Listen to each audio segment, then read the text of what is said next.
बंगाल में बाबरी मस्जिद दोबारा भी तामीर हो रही है, तो दोबारा बाबरी मस्जिद की तामीर होना, इस बात को आप किस दृष्टिकोण से देख रहे हैं, किस नजरिए से देख रहे हैं आप? इतिहास के दृष्टिकोण से, तारीखी नजरिए में इनका जवाब हमारे नाज़रीन को देने की मेहरबानी करें। अच्छा, हाँ, ये मैंने न्यूज़ में काफ़ी ये बातें सुनी हैं कि एक आदमी जो एक सियासी प्लेटफॉर्म पे किसी पार्टी में था और फिर वहाँ से निकाला गया, फिर उसने कई पार्टियों से घूमता घामता बहरहाल फिर एक मस्जिद बनाने का ऐलान उन्होंने किया, क्योंकि उनका नाम हुमायूं अकबर था जी, सियासी लीडर हैं वो जी, और उन्होंने कहा मैं बाबरी मस्जिद बनाऊंगा। इससे मैं बहुत ज्यादा वायरल भी हुई, वो न्यूज़ के अंदर भी, न्यूज़ चैनलों ने भी खूब उछाला, लंगड़े लूले अंधे अपाहिज गले में ईंटें बांध कर बाबरी मस्जिद के तामीर के लिए ला रहे हैं। और हमारा साहब एक अजीबोगरीब फजा, एक अजीबोगरीब बंगाल के अंदर माहौल, दरअसल ये सब सियासी बाजीगरी है। और किसी मौके पर शोरिश काश्मीरी रहमहुल्लाह, एक बहुत बड़े शायर गुजरे हैं, वो किसी मौके पर मौलाना अबुल कलाम आज़ाद रहमतुल्लाह अलैह, जो हमारे भारत के पहले शिक्षा मंत्री और वजीर तालीम थे, एजुकेशन मिनिस्टर थे, वो हमारे रूहानी बाप थे, अहलुल हदीस थे वो अल्हम्दुलिल्लाह, और हमारे भारत के फ्रीडम फाइटर थे वो। बहरहाल, तो उन्होंने उनके शान में किसी ने गुस्ताखी की पाकिस्तान के अंदर, तो मौलाना शोरिश काश्मीरी बहुत बड़े अदीब जर्नलिस्ट गुजरे हैं वो, तो उन्होंने एक शेर कहा था कि एक वो अबुल कलाम था। अच्छा, इत्तेफाक से शायर, इसका भी नाम अबुल कलाम था। किसका? जिसने अबुल कलाम आजाद की शान में गुस्ताखी की थी, उसका भी नाम अबुल कलाम था। तो उन्होंने शेर कहा कि एक वो अबुल कलाम था, एक ये अबुल कलाम, एक वो अबुल कलाम था, एक ये अबुल कलाम, अल्लाह रे मेडकी को भी होने लगा सो काम। तो मैं ये शेर आज की इस बाबरी मस्जिद बनाने वाले के ताल्लुक से ये बात मैं कहना चाहूंगा, एक वो बाबरी मस्जिद और ये बाबरी मस्जिद, अल्लाह रे मेडकी को भी होने लगा तो काम। क्या मजाक है ये? मुसलमानों को चाहिए कि भारत के अंदर जीने का सलीका सीखें।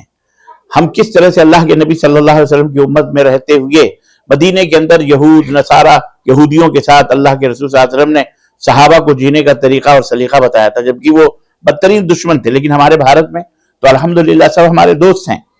भारत की 95% आबादी हिंदू, मुस्लिम, सिख, ईसाई सब आपस में भाई भाई मिलजुल करके रहते हैं। लेकिन चंद एक फिरका परस्त फासिस्ट लोग हैं जो इस माहौल को देखना नहीं चाहते, जिनके रगों में, खून में शरारत और बदमाशी और बेगैरती है। अल्लाह उन्हें हिदायत अता फरमाए, हम उनके लिए भी दुआ करते हैं। तो इस वजह से हमें चाहिए कि हम बड़े चाक चौबंद रहें और ऐसी सियासी बाजीगरों से दूर रहते हुए हम अल्लाह से दुआ करें। अब वो क्या बाबरी मस्जिद कोई बना सकेगा? बाबरी मस्जिद एक दफा बनी थी, जो भारत पर एक अजीम शाहकार थी, और जिन लोगों ने उसे मिटाया वो दुनिया के बदतरीन और जलील लोग थे। और आज अल्लाह वो जलील हो गए और हैं, और क़यामत तक वो जलील होंगे इंशाअल्लाह। वरना बाबरी मस्जिद दरो दीवार का नाम किसी मस्जिद पे आप गिरा दें, तो मतलब मनारे गिरा दें, दरो दीवार गिरा दें, तो आपको मालूम होना चाहिए। किसी मौके पर किसी सहाफी ने बड़ी अच्छी बात कही थी, मुझे याद आ रहा है, उर्दू टाइम्स जो बॉम्बे से निकलता है, उस वक्त बाबरी मस्जिद गिरी थी, तो सहाफी ने एक बात कही थी कि लोगों, ये बात अच्छी तरह से याद रखो कि मस्जिद दरो दीवार और मनारे और गुंबद का नाम नहीं है, बल्कि मस्जिद उस जगह का नाम है जिस जगह एक मुसलमान सजदा करता है, माथा टेकता है। तो बाबरी मस्जिद आज भी है और कल भी रहेगी और क़यामत तक रहेगी। उस पर एक नहीं, हजारों इबादत खाने लोग बना लें, कब्जा कर लें, चोरी कर लें, बदमाशी कर लें। उन्होंने चोरी करी है, पूरी दुनिया थूक रही है, पूरी दुनिया की लानतें उनके ऊपर बरस रही।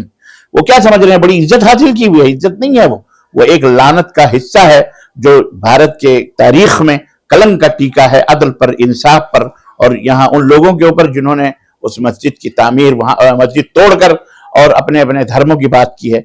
ये तारीख गवाह रहेगी और तारीख इस बात को जानती है। हमको चाहिए कि हम सब्र करें, अल्लाह से दुआ करें, और अल्लाह ताला ही इंसाफ करने वाला है। और ये इस तरह के लोगों के नारों में कि ये बाबरी मस्जिद, वो फालतू बात है।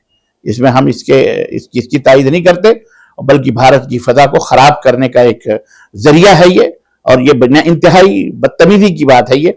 और हिंदू मुस्लिम के दरमियान जो हमारा असल फरीजा है वो हम करते ही नहीं है, और चले हैं हम ये तमाम सब चंदा करके मस्जिद बनाई। वो बादशाह था جس نے اپنے پیسے سے بابری مسجد بنائے. یہ چندے کے پیسے تھے بابری مسجد. ارے یونیورسٹی بناؤ, کالجز بناؤ, ٹیکنیکل آئی ٹی بناؤ, یہ تمام سب چیزیں کرو, لوگوں کو لا پڑھاؤ, لوگوں کو کالجز, بچوں کو ضرورت ہے وہ تمام سب تعلیم. سچر کمیٹی دیکھیے ہمارے بچے تعلیمی طور پہ کتنے پسماندہ ہے, اس کی کوشش کرو. نہ کہ مسجدیں الحمدللہ بہت ہیں. ایک شخص جس نے, آپ کو معلوم ہے توثیق صاحب, آپ کو میں بتاؤں, آپ کو معلوم ہونا چاہیے, اور تاریخ میں لکھا, اخباروں کے اندر بھی یہ نیوز آئی کہ وہ شخص جس نے سب سے پہلا ہتھوڑا بابری مسجد کے گنبد پہ مارا تھا, آپ کو معلوم ہونا چاہیے, وہ شخص اسلام اس نے قبول کر لیا, وہ مسلمان ہو گیا, اور اس نے قسم کھایا کہ میں اپنی زندگی میں 100 مسجدیں بناؤں گا. اور وہ ٹارگٹ اس نے پورا کیا. عمر نام ہے اس کا, اور پہلے پتہ نہیں کون سا سنگھ تھا وہ, اس نے 100 مسجدیں بنائیں. سوچیے اللہ کا فضل ہے الحمدللہ. اور مسلمان کے لیے پوری دنیا مسجد ہے. یہ نہ کوئی سوچے کہ مسجد ایک خاص کمرے کا نام ہے, ایک خاص ڈھانچے کا نام ہے. نا, اللہ کے نبی صلی اللہ علیہ وسلم نے فرمایا جعلت لی الارض کلھا مسجدا, میرے لیے پوری روئے زمین مسجد بنائی گئی ہے. تو مومن کے لیے جہاں وہ پوری دنیا مسجد ہے اس کے لیے. تو جو لوگ مسجد کے دشمن ہیں ان کو چاہیے کہ پوری دنیا بلڈوزر کے کھود دیں اور خود بھی کھود کے مر جائیں. ہم انہیں یہ مشورہ دیں گے, اللہ انہیں ہدایت عطا فرمائے.